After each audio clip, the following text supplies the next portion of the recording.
Before I get my dinner started, you guys, I just wanted to take a second to give you guys some information. It's not really to do with the case, but it's something that my parents taught me when I was younger, and I think it could help someone if they don't know about it. If anything ever happens to you, if anyone tries to snatch you, if you ever get kidnapped, if you're ever someone trying to traffic you, if someone's trying to you bite, you kick, you scream, you make sure that you claw them as hard as you can. Make sure that DNA gets real good up underneath your fingernails.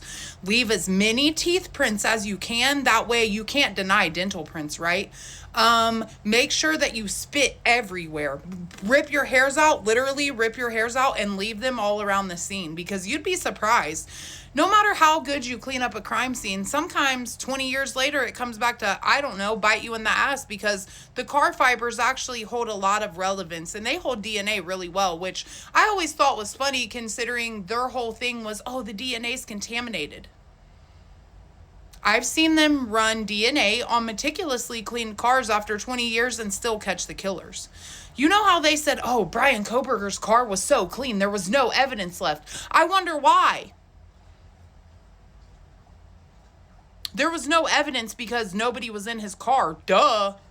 That's all they've said this whole time. There's no evidence. We don't have any evidence on this guy. We don't know. We don't think he's done it before. We don't really think he would do it again because he never fucking did it.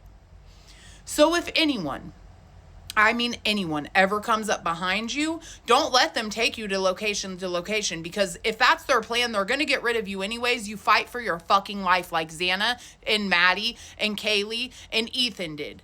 You fight even harder. You bite them. You spit on them. You fucking bleed. You make yourself bleed. If you got to cut your own self, bite your own self, bite the fuck out of yourself and pour that blood everywhere. Make sure I don't give a fuck. Rip your hairs out until you're bald. Rip your eyelashes out. Make sure you spit all over the place. Because their thing is that, oh, the DNA is degraded. Oh, we don't have enough DNA. Oh, the fridge went out with all of our DNA samples in it. Hello? I've seen fucking cold cases get cracked after 50 years from DNA. No matter how degraded it is, it'll still show something. And I've never seen them say, we don't have enough DNA to test. I could pull a fucking hair out of my head like this. Look at this. I could pull a hair out that big. You know what the fuck they could do? They could test it. That one single little hair. So if anything ever happens to any of you guys, you give them a fight for their lives. The reason why that house disappeared so fast is because they knew. You can lay tarp down. You're still going to get blood in the subflooring. They still had hairs. It doesn't matter. They probably had fucking swimmer caps on. I wouldn't be surprised if the motherfuckers went in there in hazmat suits, actually. So I want you guys to hear me loud and clear.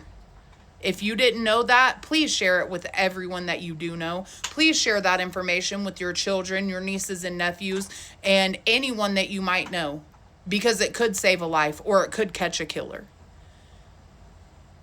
If they wanted anything to be done and the real person to be caught, they would have done an investigation. Everyone knows that you work a homicide from the outside inside, which is why they called it as an unconscious person, because then the EMTs are coming in. Then everyone's bum rushing in and there goes your crime scene. There goes your fucking crime scene. You're out here walking over footprints. So just know, if anything ever happens, you make sure that you leave so much DNA that no matter what, them motherfuckers get caught. And don't worry. If people think that they can do this shit out here on the streets and get away with it, there's a God. And there's a judgment day and there's a hell. So you might not pay on earth. Maybe everything will be great. You'll get your little, deal with the devil. You did your little sacrifice, whatever it was. You'll pay in hell. And the hours of torture that those victims went through, you're going to deal with it. But it'll be for eternity. For eternity. So whatever goes on up there when you think about what you've done, just know, someday, when the God of justice handles you on Judgment Day, you're fucked royally.